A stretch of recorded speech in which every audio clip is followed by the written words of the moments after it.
Um, so welcome. Did you guys appreciate the lecture for today? Well, good. I think Carmen, did you actually see the video with me in it last night? It was just the link to the Rickroll. So originally, my original plan was I actually cut an intro of me starting to lecture and then cut it to the Rick Astley video, which I thought was pretty well done.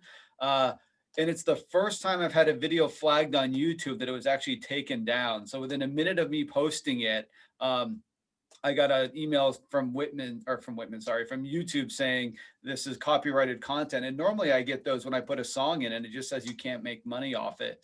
But for some reason, Rick Astley videos are very important. And so it won't even show my stolen copyrighted material of Rick Astley. So I just had to link to the Rick Roll video. So oh well. I see you all got 100% on the quiz. So good. All right. Well, we are to our last class in geomorphology. And the idea for today is not to introduce any new material, but to just kind of come back to the beginning and think about where we started in this class and kind of what you guys have accomplished.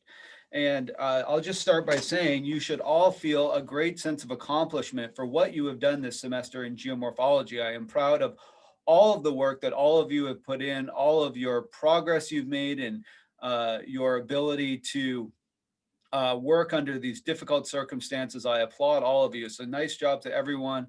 I've seen an incredible increase in your data analysis capabilities and your ability to create really beautiful figures. So congrats to all of you on that.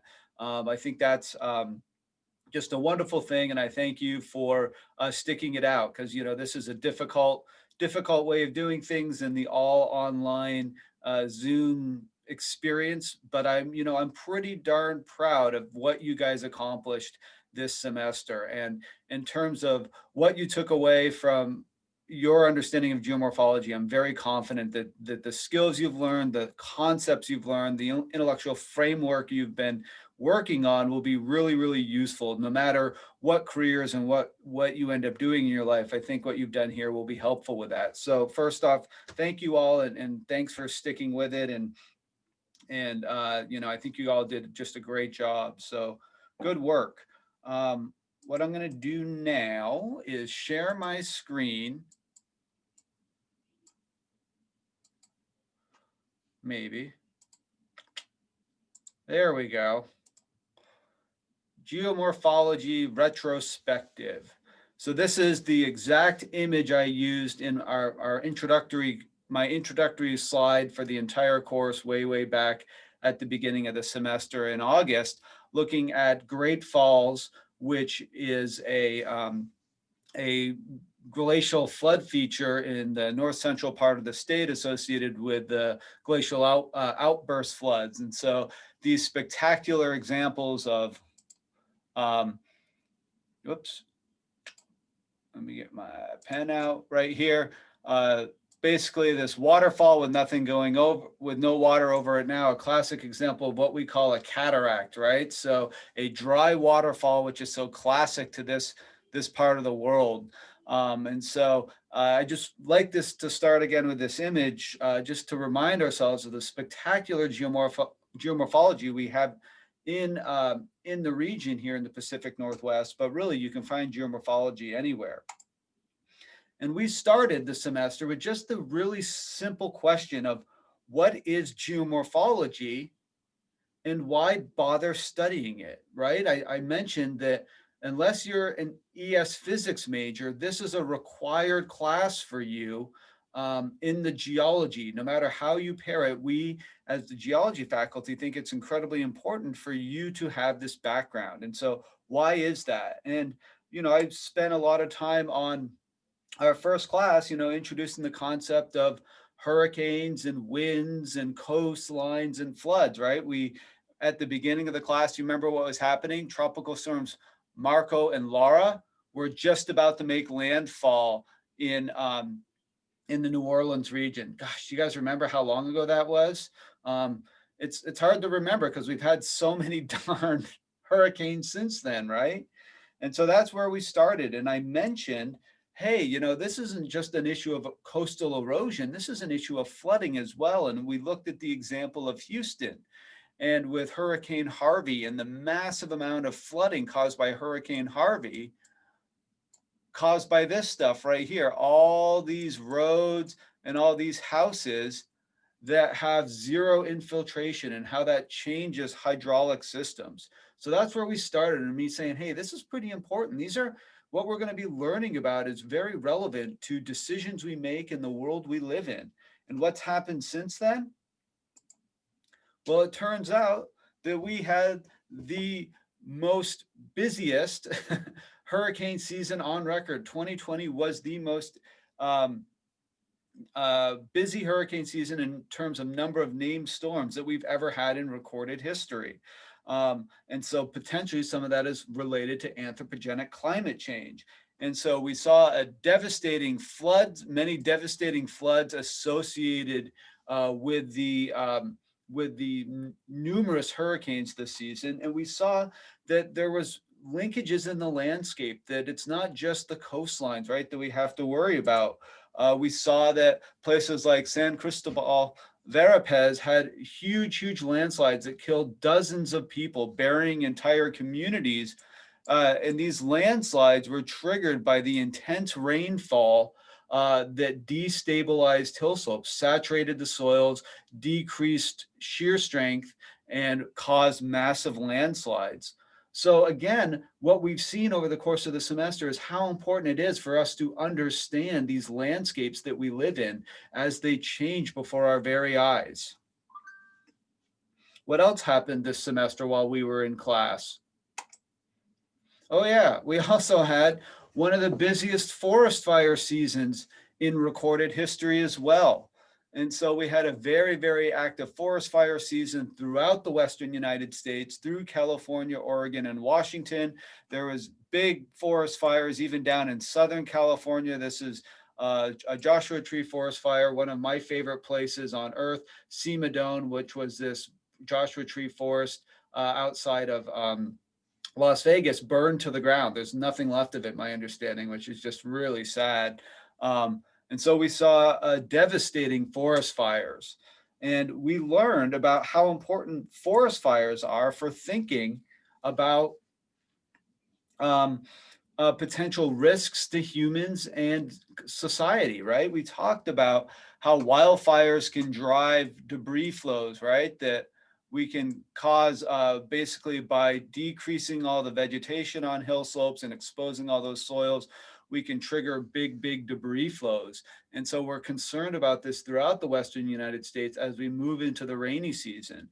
We also talked in this class about how climate change links to this as well, right? About how we can use paleoclimate to understand how big drought periods in the Western United States can change the type of forest fires and the landscape response to those forest fires. So geomorphology becomes an incredibly important tool for us in our understanding of landscapes and how humans live within those landscapes.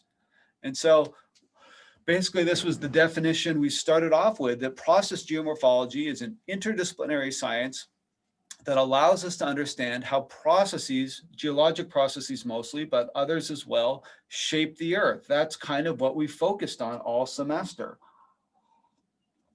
And this is incredibly important, right? Geomorphology allows us to make science-based decisions that affect civilization. That's the importance of something like geomorphology. We can think about geomorphology in terms of where people should be allowed to build houses, right? We looked at the case of the Oso landslide and talked about the fact that any geomorphologist worth a salt would have identified that there were many paleo landslides throughout the Stillaguamish River Valley, and that potentially even across on the other side of the river from an old landslide might not be safe, right? We talked about the long runouts of some of these landslides that we have associated with rotational slumping and basically turning these landslides into big muddy slurries. So again, we can think about, well, how can we use that knowledge to keep people safe? Where can we put rules in place to not allow this to happen? We talked a little bit about volcanoes, right? Like how can we keep people safe from volcanoes? What are the different types of volcanic hazards? Um, and really, one of the really neat things about geomorphology is we can just think now about how human actions in a variety of forms change the natural world around us. How does how does clear cutting, how does people moving into mountainous terrain, how does that influence the landscape? And this last one here, how does climate change and forest fire change landscapes? That's kind of what we focused on this semester. So I hope that you've kind of understood the big arc that we've taken in this class, and that taking geomorphology and explaining it as essentially understanding the evolution of topography, right? That's what geomorphology is. How do landscapes form? Why do they look the way they do? And how do they change?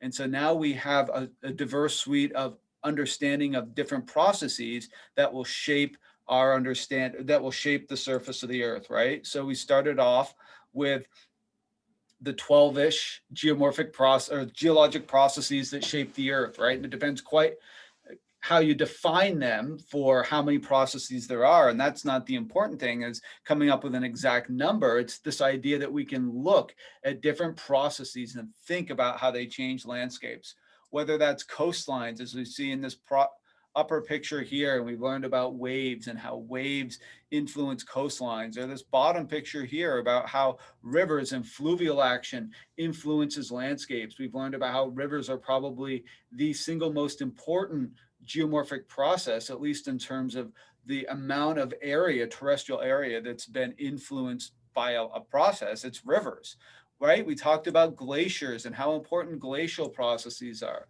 We talked about even landscapes that don't currently have glaciers.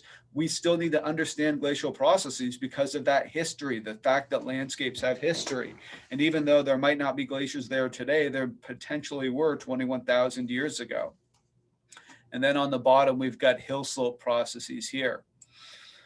So that's kind of what we've done this semester. So if you think about it, we've covered this amazing amount of ground to give you this really nice set of tools for understanding change, understanding how the surface of the earth changed. That was our goal this semester, and you've all done an incredible job of looking at these different processes, describing them and quantifying them, right? That's the other really important thing we've added in geomorphology, is not only can we name that this is a river meander, but we can quantify shear stresses associated with this river. We can talk about the size of the material that's going to be entrained in a particular size flood. So we're able to make decisions based on scientific knowledge and an advanced quantitative understanding of how processes work. So that's what we've been doing this semester. So nice work for all of you for doing that. So maybe in some years, I might just spend the next 45 minutes talking about the 12 processes to remind you of all the different processes there are. But this year, I've decided to do it a little bit differently and put this back on all of us to think about what we've done, and hopefully do this in an enjoyable way for the last day of class. So what we're going to be doing is, for the next 30 minutes or so, maybe a little less, we're going to be going into breakout rooms. I'm going to just open them up and people can pick a room to join, but hopefully we'll have maybe groups of 2 or 3. And if your computer doesn't allow it, I'll send you into a room with someone else who's in there. But we're going to go into some breakout rooms for a little while. And I would like for you to make 1 or 2 geomorphology memes. So I want you to go back and look at what we've done this semester, look at the processes, and just have some fun and identify some different memes, or not identify, make some memes associated with geomorphology here. So here are some that I've just pulled up here. The classic Boromir one, that's a classic meme. And then the brain one is another classic one as well. Of course, the famous meme that's going all around right now, I think, is how it started and how it's going, right? That's the one I see posted all over the place. So what I'd like for us to do is to basically go ahead and make some of these ourselves and just have a little fun, and then we'll come back and share them as a group towards the end of class together. So that's what I'd like to do for our last bit of time in class today. So if that sounds good to everyone, that's what we're going to do. Any questions on that? No?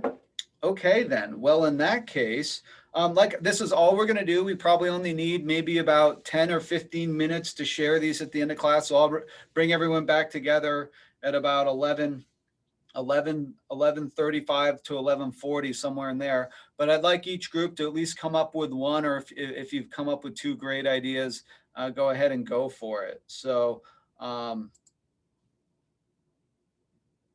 going to let you choose rooms if you want, and I'm just going to make 5 rooms. So there's 5 rooms there that are now open.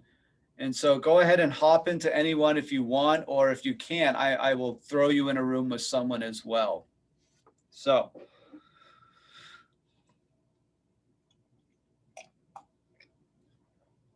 go ahead and have at it. Lyman, the Chromebook still doesn't let me hop in my own. Okay. I will send you into a room then.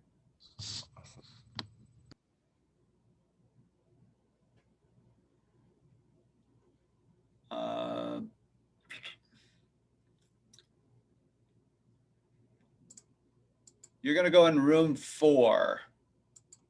Okay, sounds good. So you're assigned. Who I've got Will and Ben. Do you guys? Yeah, let's be in a room together, Ben. All right. I will put you guys. Oh, Ben went into room 4. So, Will, I'm going to put you in room.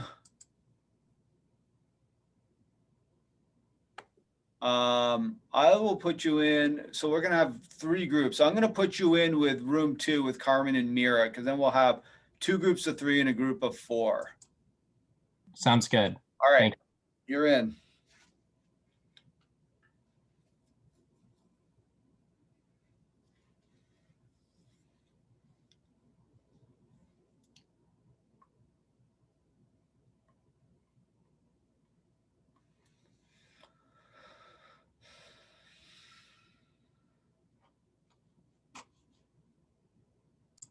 Okay, well, welcome back, everyone. I hope you enjoyed our final exercise for the semester in geomorphology. Let's go. I have not looked through them to keep it fun for me as well. So let's see if I can share.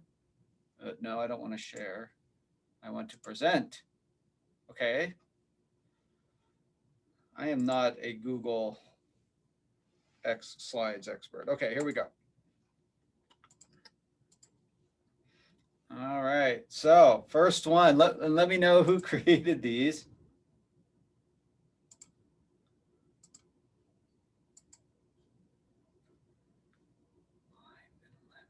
What's this one? Someone. It's Lyman Persico. That's awesome. Thank you. Lyman Persico. All right, whose is this? I did that one. Very cool. Perspective matters. All right, moving on. Very cool. Whose is this? That is mine. Very cool. Okay. Ooh. Whose is this? That would be mine. Very cool.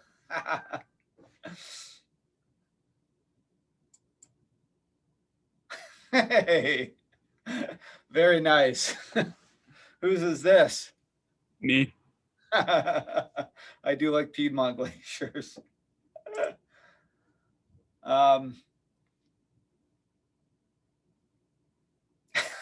Nice. Who's Nick Point? I did that one. Very cool.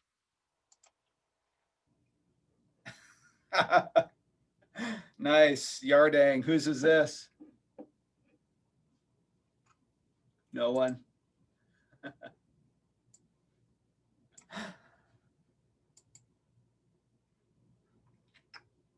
Very cool.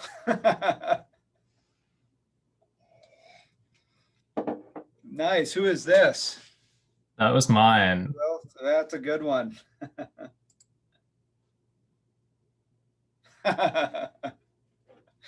Classic. That works for any geology class at Whitman. I like it. Whose is that? Mine as well. Okay. Ah, very cool. This one's very popular right now too. And who is this? Me again. Brandon again.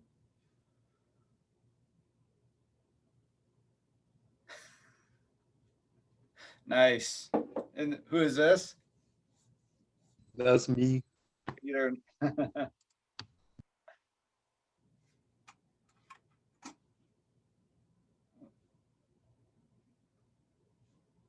I keep moving it and then I can't read it.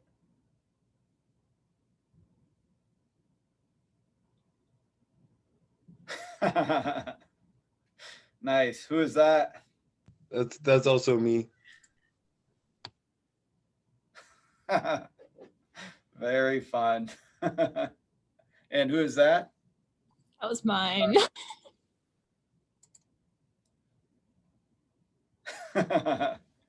Nice. Okay, good. We're right on time. Nice.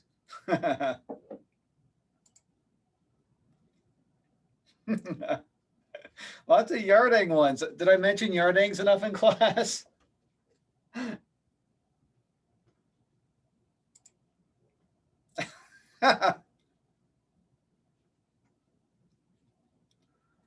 Awesome.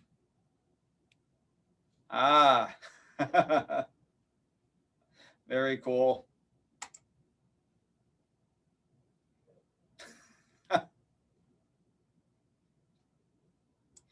Awesome. Well, thank you all. Very cool. Let's go back to our group view here. So nice job, everyone. Good memes. Let's see here. Yeah, we're still finishing our recording. So that's it. We're out of time for today. So we just kind of finishing up where we began in terms of thinking about holistically what geomorphology is and why we do it. And so in terms of for bookkeeping for the rest of the semester, you've got one more lab to turn in. And then all that's left is your landform atlas. So you guys can clearly see the light at the end of the tunnel. So congratulations, good work. I will continue today and tomorrow to crank through some grading that I want to get back to you guys. So I'll let you guys, I'll get those posted to Canvas. And then I'm going to be taking a couple of days off for Thanksgiving. So I'll be in email contact, but I won't be working too much on Thursday and Friday during Thanksgiving. But then I'll get back to it during finals week to finish everything off. So just let me know if you have any questions on anything. And, you know, it's been a wonderful semester. Again, thank you all so much for all of your hard work. And I'm really excited to meet those of you that I haven't even really met in person yet. So hopefully I'll see you all next semester. So that's all I got for you. So again, thanks very much. Good work. And we'll see you sometime. And I'm stopping the recording.